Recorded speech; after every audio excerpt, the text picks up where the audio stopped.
안녕하세요. 영하나의 책 라디오에 오신 여러분 반갑습니다. 저는 영하나입니다. 7월이 시작되면서 본격적인 무더위도 찾아왔습니다. 와, 요즘 정말 덥습니다. 비가 와도 덥고요. 햇볕도 너무 뜨겁죠. 저는 유독 더위에 많이 약하거든요. 그래서 여름을 그렇게 좋아하진 않는데요. 이렇게 더울 때는 시원한 아이스 커피나 맛있는 여름 과일들 옆에 두고 시원한 곳에 앉아서 책 읽는 게 최고인 것 같아요. 우리 구독자 여러분도 이 무더운 여름 좋은 책과 함께 건강하고 즐겁게 보내셨으면 좋겠습니다. 오늘은 22번째 책을 소개해 드리는 날인데요. 오늘의 책은 텀블러로 지구를 구한다는 농담입니다. 예전에 나는 단순하게 살기로 했다 책을 소개해 드리면서 제가 환경에 좀 관심이 많은 편이라 환경과 관련된 책이 있으면 이 채널에서 또 소개를 해 드리고 싶다고 말씀을 드렸던 적이 있어요. 그런데 이번에 마침 환경과 관련한 신간이 나와서 이렇게 가지고 와 봤습니다. 저자는 베를린에 살고 있는 독일의 저널리스트입니다. 이미 우리나라에서도 몇 권의 책들이 발간이 된 적이 있더라고요. 세계사라는 참을 수 없는 농담, 어른이라는 진지한 농담, 이런 농담 시리즈 같은 책들도 있고요. 폰 쇤브루크 씨의 우아하게 가난해지는 법이라는 책도 나름 우리나라에서 인기를 끌었던 에세이더라고요.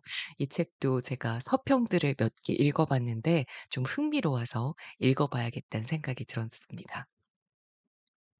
요즘 환경을 생각하는 사람이라면 일회용 플라스틱 컵 대신 텀블러를 들고 다녀야 한다는 게 공식처럼 여겨지고 있죠. 지구의 위기를 알리고 정부의 정책 변화를 촉구하는 플랜카드를 들고 거리에 나서기에는 좀 부담스럽지만 이렇게 텀블러를 사용하면서 양심의 가책을 조금이나마 더는 그런 평범한 사람들을 위해 일상에서 실천할 수 있는 환경 습관을 이 책에서는 소개하고 있습니다. 사실 텀블러로 일회용품을 능가하는 친환경 효과를 얻으려면 최소 220번 이상 재사용해야 한다고 해요. 저자는 환경을 생각한다는 마음으로 텀블러를 샀지만 제대로 여러 번 사용하지 않고 친환경이라는 꼬리표를 단 상술에 속아 수많은 예쁜 텀블러를 그저 모으기만 하는 건 아닌지에 대해서 날카롭게 지적합니다. 이런 무늬만 친환경적인 소비 문화, 이대로 가다가는 지구가 멸망할 거라는 종말론적인 구호로 사람들에게 책임감을 주입하는 대신 우리가 먹고 입고 누리고 버리는 기존의 모든 습관들을 돌아보고 또 일상에서 삶을 즐기면서 실천할 수 있는 환경 습관이 중요하다고 강조하는데요. 한마디로 이 책 표지에 적힌 소박하지만 엣지 있게 일상에서 실천하는 거품을 뺀 환경 습관들을 음식, 자동차, 여행, 패션, 전자제품, 주거, 쓰레기와 플라스틱, 동물 사랑, 스포츠, 깨끗한 공기, 이렇게 10가지 주제로 나눠 소개하고 있습니다. 이 중에 몇 가지만 골라 낭독해 드리도록 하겠습니다. 지금부터 함께 들어보시죠. 내 몸을 구하는 일과 세계를 구하는 일은 별개의 문제다. 친환경 농업이 전 세계 식량 공급을 책임질 수 있을지, 아니면 산업적 농업과 고농도 화학 비료 투입만이 해결책인지를 놓고는 한참 논쟁을 벌일 수 있다. 어쩌면 세계 식량 공급이라는 개념부터가 잘못된 게 아닐까. 내가 알기로 기아 퇴치는 개발 원조 기관에 더 이상 큰 문제가 아니다. 전 세계 농산물의 70%를 소농들이 생산한다. 이들을 지원하고 우리가 대량 소비하는 가축을 먹여 살리고자 경작지 절반을 황폐화시키지만 않는다면 소농들은 세계 식량 공급을 쉽게 달성할 수 있을 것이다. 또 중장기적 관점에서는 우리가 어떤 농업 방식을 택하든 아무 상관이 없어 보인다. 서구적 생활 방식이 그에 따른 소비 습관과 함께 전 세계로 전파된다면 어떤 형태의 농업도 그런 추세에 지속적으로 대처하기란 힘들 것이다. 친환경 농업이냐 전통적 농업이냐 둘 중 어떤 것을 택할지 묻는다면 내 대답은 간단하다. 과일과 채소를 살 때마다 나는 이렇게 되묻곤 한다. 땅을 식물을 똑바로 지탱하는 수분을 함유한 물질로 여기는가? 이런 식이라면 네덜란드의 공장식 온실 속 인공 양모 위에서도 식물은 자란다. 하지만 식물에 영양분을 공급하는 살아있는 존재로 생각하는가? 고기를 앞에 두고는 이렇게 묻는다. 동물을 하나의 대상으로 여기는가? 달걀이나 고기, 우유를 최대한 많이 생산하는 것이 유일한 임무인 수십만 마리씩 공장에서 사육되는 하나의 대상인가? 아니면 적절한 대접을 받을 권리를 가진 동료 피조물로 보는가? 그럼 결정은 쉽다. 의사인 에카르트 폰 히르슈하우젠의 제안을 떠올려보자. 식료품 포장지에 칼로리를 표기하듯 탄소 수치를 적어 소고기 수프가 채소 수프보다 10배나 더 많은 온실가스를 배출한다는 점을 일깨우자는 것이다. 그럼 소비자는 되물을 것이다. 10배나 더 가치가 있을까? 그건 아닐 것이다. 실제로 배출가스와 자원 낭비를 줄이는데 식습관을 조절하는 것만큼 효과적인 수단도 없다. 다시 말해 우리는 얼마든지 원하는 대로 비행기를 타도 상관없다. 우리의 식습관이 남기는 탄소 발자국에 비하면 크게 중요한 일도 아니다. 독일인은 개인 소비를 통해 1인당 평균 7.7톤 정도의 이산화탄소를 발생시킨다. 만약 가공식품과 육류 소비를 끊는다면 벌써 1톤 이상을 줄일 수 있다. 육류 소비가 얼마나 황당무계한지를 보여주는 간단한 계산이 있다. 즉, 우리가 고기를 통해 섭취하는 1칼로리를 위해 가축은 10칼로리의 사료를 먹는다는 사실이다. 최악의 탄소 발자국을 찍는 것은 소고기이며 돼지고기가 그 뒤를 따른다. 단연 기후 친화적인 것은 가금류이다. 독일인은 매일 평균 165g의 육류를 먹는다. 저마다 3분의 1로 줄인다면 매년 100kg 넘게 탄소 배출량을 줄일 수 있다.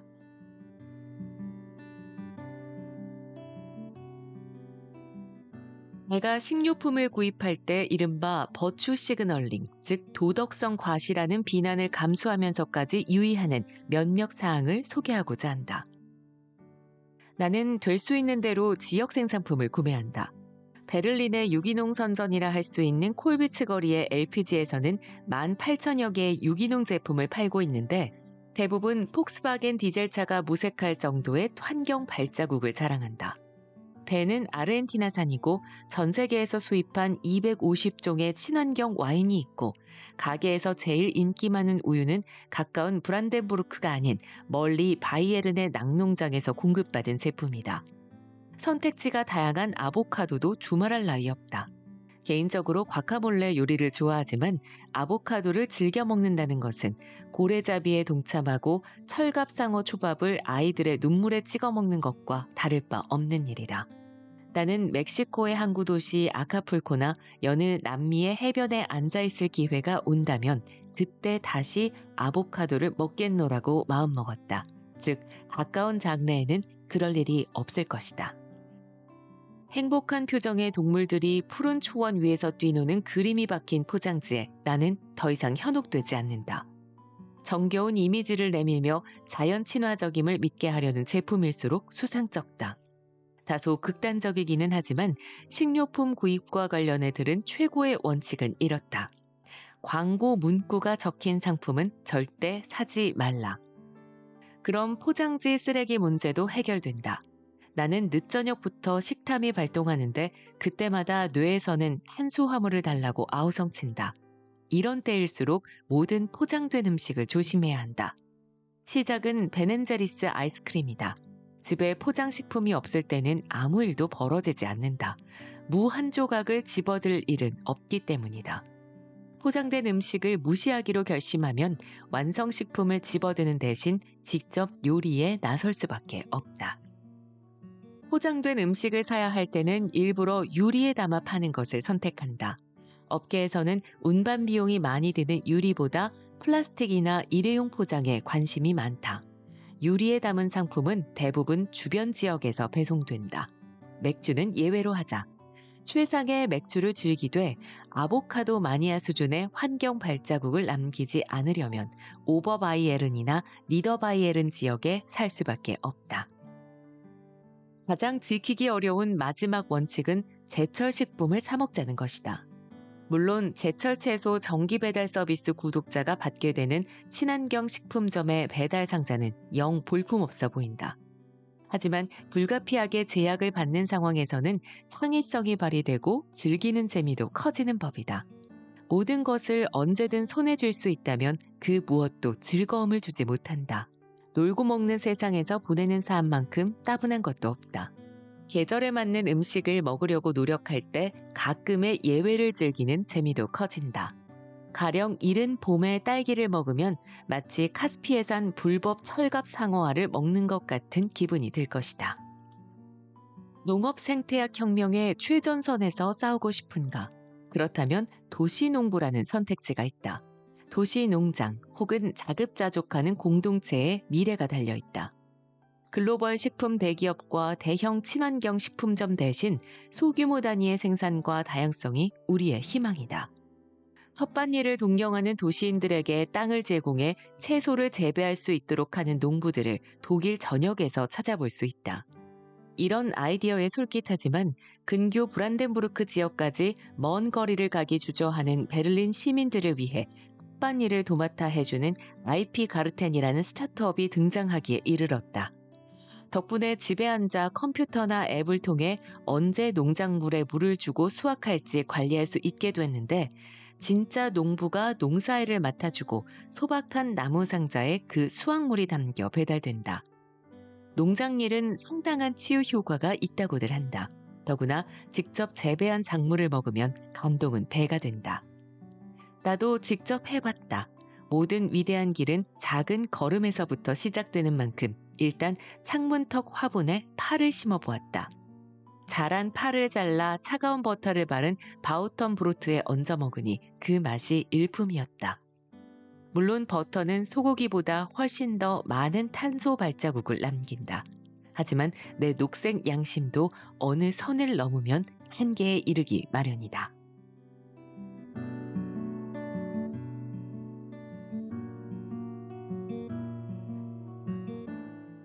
그런데 전 세계 의류 판매액은 대부분 럭셔리 의류가 아닌 패스트 패션 업계의 몫이다. 1980년대 이후 독일에서만 패션 소비가 5배 증가했고 생산 주기도 점점 짧아졌다.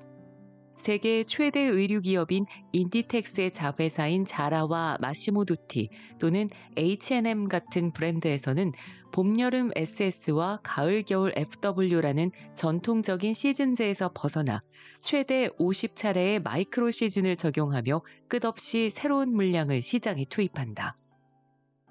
패스트 패션 업계를 옹호하는 논리로 흔히 제시되는 것은 패션의 민주화를 이끌어냈다는 주장이다. 덕분에 저소득층도 취향껏 옷을 차려입을 수 있게 되었다는 것이다. 실제로 지갑이 얇은 계층을 포함해 점점 많은 소비자가 오늘날 근사한 옷을 사입는 호사를 누리게 됐다. 그런데 이런 변화가 실속이 있으려면 옷을 살 때마다 하나씩 꼼꼼히 따져보던 과거에 비해 옷에 지출하는 금액이 줄어들어야 한다. 하지만 현실은 달라 보인다. 패스트 패션계의 가격 정책 탓에 저가 부문의 고객들은 의류 구입에 전보다 더 많은 돈을 지출한다. 판매량은 늘었지만 판매되는 제품의 품질은 떨어지면서 기껏해야 2-3번 입으면 끝이다.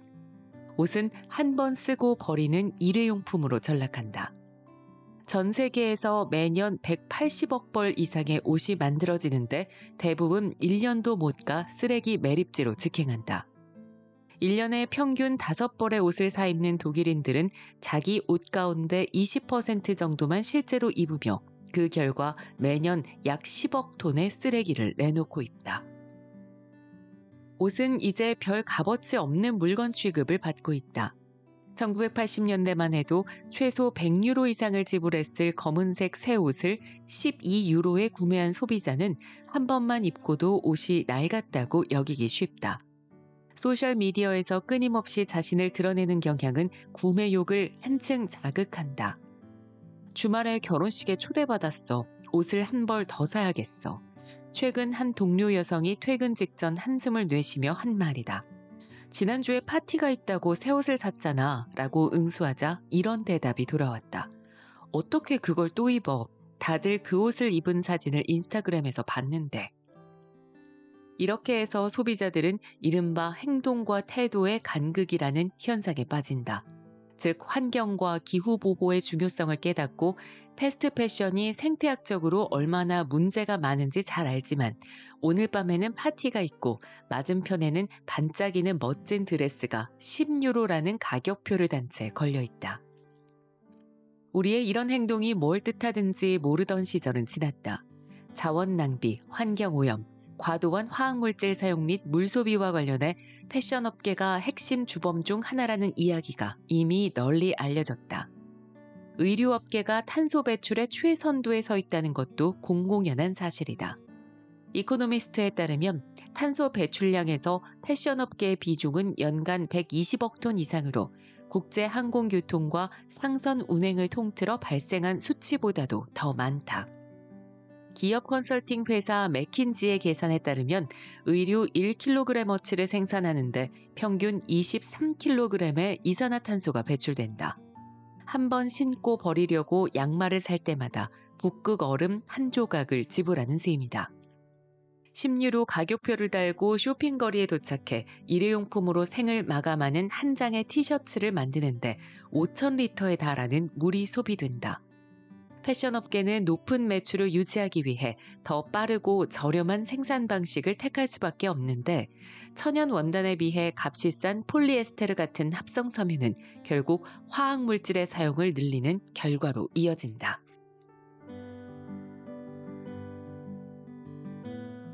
그런 패션업계를 향해 손가락질하며 디퓨저 스틱 향이 코를 찌르는 공정무역 가게에서만 옷을 사입는 사람들이 있다. 하지만 이는 사안을 너무 단순하게 바라보는 것이다. 가령 H&M은 자사 제품에서 건강과 환경에 해로운 화학물질을 금지하기 시작했다. 심지어 메이드 인 방글라데시 라벨이 붙은 바지를 자주 입는다면 자부심을 가져도 좋다. 방글라데시에서 오랫동안 독일 대사로 지낸 지인이 최근 설득력 있는 이유를 들려주었다. 서구권 국가의 의류 공장들이 수십 년 동안 선의로 이루어진 원조 정책보다 훨씬 긍정적인 영향을 방글라데시에 끼쳤다. 서구의 노동자 보호 정책과 노동권을 얼마 전까지만 해도 그런 권리를 몰랐던 나라들에 수출한 것이다.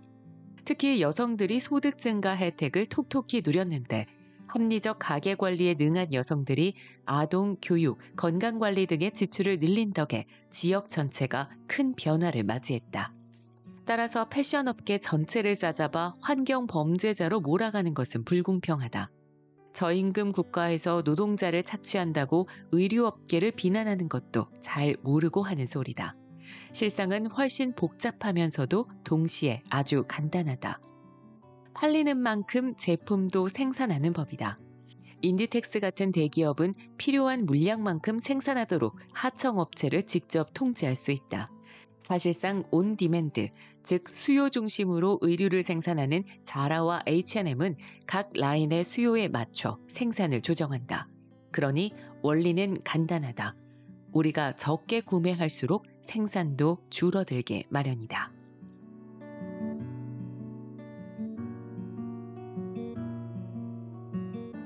베이클랜드가 만들어낸 괴물에 관한 몇 가지 객관적 사실을 소개하면 다음과 같다. 플라스틱의 최대 장점은 썩지 않고 오래 간다는 것인데 이는 가장 심각한 골칫거리이기도 하다. 플라스틱의 분해 기간은 두께와 밀도에 따라 다르지만 500년부터 2000년에 걸쳐 있다. 1909년 2월 5일 뉴욕 화학자 클럽에서 첫 선을 보인 이래 현재까지 83억 톤가량의 플라스틱이 생산되었다. 이 중 63억 톤 정도는 아직도 남아있는데 서서히 분해되는 과정에서 독성 물질과 가스를 내뿜으며 인간의 먹이 사슬에 유입되고 있다. 해양 쓰레기 청소에 앞장서는 비영리 단체 오션 클린업의 프로젝트 같은 것은 사실상 큰 의미가 없을지도 모른다.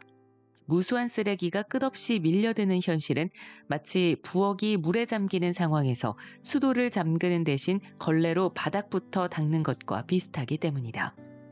2030년까지 합성 수지에 대한 수요는 2배로 늘어날 전망이다. 또 2050년까지 400억 톤의 합성 수지가 추가로 생산될 것으로 보인다. 코카콜라 한 곳에서만 매 시간 1,000만 개의 일회용 페트병이 쏟아지고 있다. 전문가들은 벌써부터 플라스토칼립스를 말하고 있다.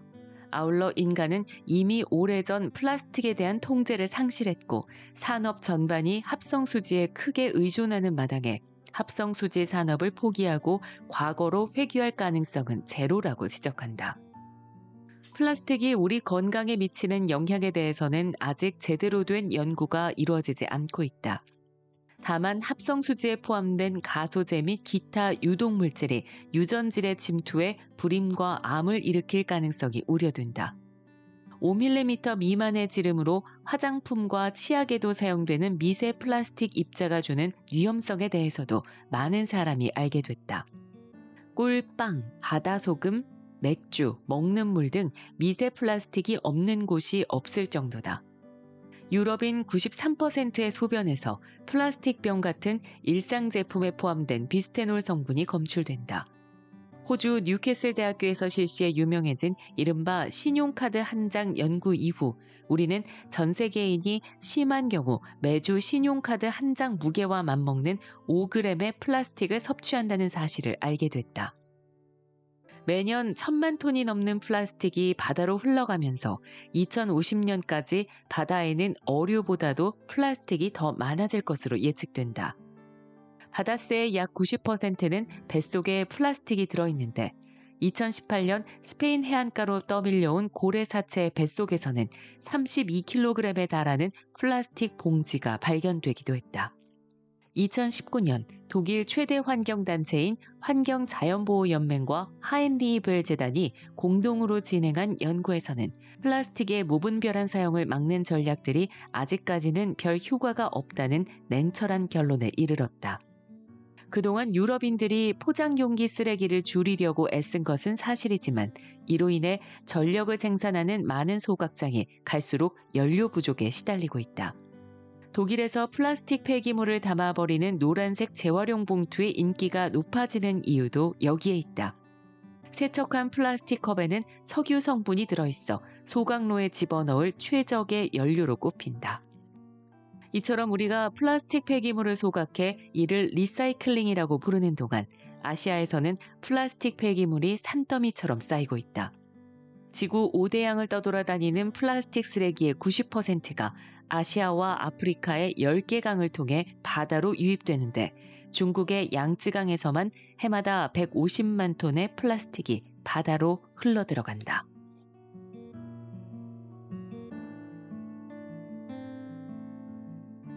다 쓴 뒤 퇴비로 만들어지는 바이오 플라스틱이 발명되었는데 칠레의 로베르토 아스테테가 개발한 솔루백이 대표적 사례다. 합성 수지처럼 보이는 이 장바구니를 사용한 다음 따뜻한 물에 집어넣으면 저절로 용해된다. 문제는 이 신기술에 흘러든 투자금이 적어 시장에서 살아남기에는 너무 비싸다는 점이다. 게다가 옥수수와 감자 따위로 만든 바이오 플라스틱으로 어떻게 연간 5억 톤에 달하는 합성 수지의 수요를 충당한단 말인가? 소재 생산에 필요한 경작지는 또 어디서 구할까? 미아의 브라운가르트도 지적했듯 플라스틱의 미래는 밝다. 하지만 그러려면 기업들이 전 세계에서 똑같은 포장재를 사용한다는 원칙과 작별해야 한다.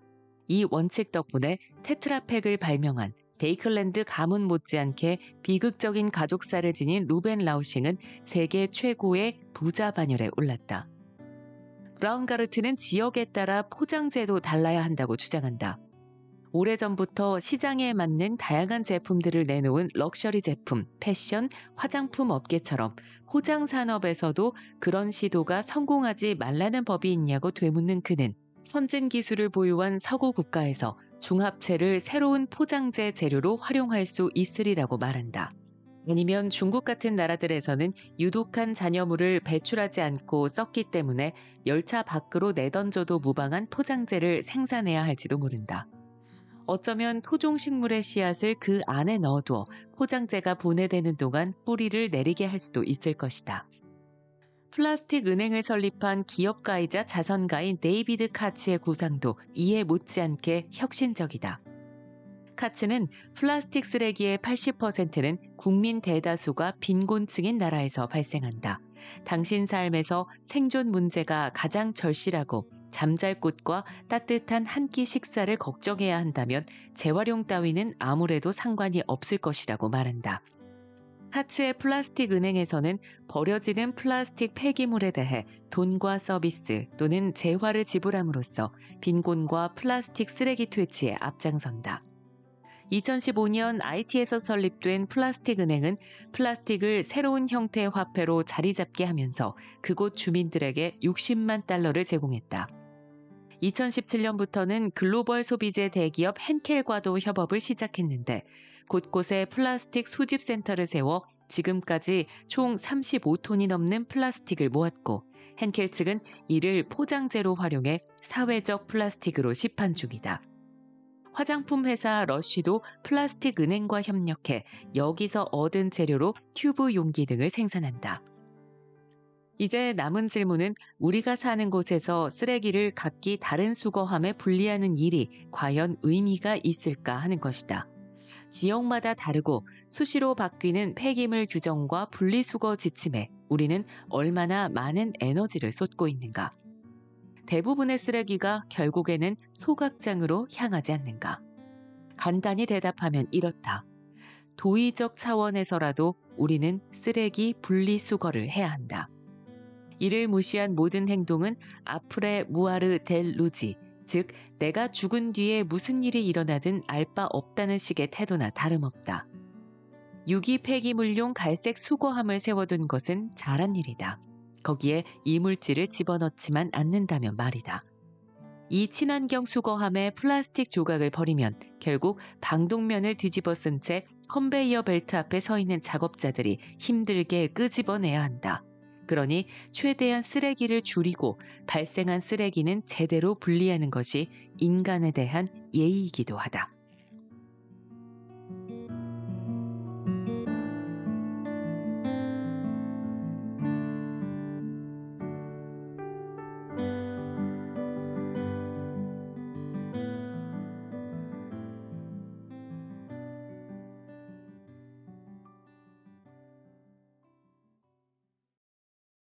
지구를 구하는 일이 체중 관리로부터 시작된다는 내용이 참 흥미롭죠. 고기를 먹는 양을 줄이고 채소 섭취를 늘리는 것, 그리고 바다 건너온 유기농 식품보다는 내 땅에서 자란 싱싱한 제철 채소를 먹는 것. 이건 지구를 위한 일이기도 하지만 나와 가족의 건강을 위한 일이기도 합니다. 또 사용하지 않는데도 돌아가고 있는 전자기기를 끄고 대신 종이책을 읽는 것과 같이 아주 조금만 생각을 바꾸면 지금 당장에라도 일상에서 실천할 수 있는 소박한 환경 습관들을 통해서 녹색 쾌락주의자로의 삶을 살자고 저자는 이 책 속에서 이야기를 하고 있습니다.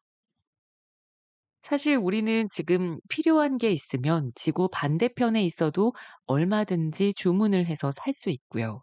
또 먹고 싶은 음식을 주문하면 몇 분 안에 집으로 배달을 해주는 최대한 빠르게가 경쟁력이 된 시대에 살고 있죠. 이런 세상 속에서 결국 중요한 건 조금 덜 편리하고 더 절제할 줄 아는 자세가 아닐까 하는 생각이 들었습니다. 영화나의 책라디오 22번째 책 텀블러로 지구를 구한다는 농담이었습니다. 이게 번역책의 특징일 수도 있을 텐데요. 사실 번역책들은 저자의 의도가 100% 정확하게 한국 독자들에게 전달되기는 어렵겠죠. 그래서 이 책도 분명히 저자가 뭔가 위트를 넣어서 쓴 것 같은 느낌은 오는데 읽는 제 입장에서는 이해가 사실 좀 안 가는 부분도 일부 있었습니다. 그리고 또 아주 일부이지만 사실 저자의 개인적인 견해들도 많이 들어가 있기 때문에 공감이 안 되는 부분도 더러 있었습니다. 뭐 예를 들자면 "개는 육류를 사료로 많이 소비하기 때문에 기후 문제 측면에서 보면 개보다 고양이가 덜 해롭다. 응석꾸러기로 자란 도시개들은 쇠락하는 문화의 상징이다. 뭐 이런 표현도 있었고요. 또 요가가 굉장히 자기중심적인 운동이기 때문에 세상과 유리된, 그러니까 세상과 별개로 에고 중심주의로 변질될 위험이 있는 운동이다. 그러니 생태 친화적인 스포츠인 승마를 해라. 그러니까 요가보다 승마를 하면 아마 대화의 폭이 더 넓어질 것이다라는 의견도 있습니다. 사실 이런 부분들은 물론 이렇게 생각할 수도 있겠구나.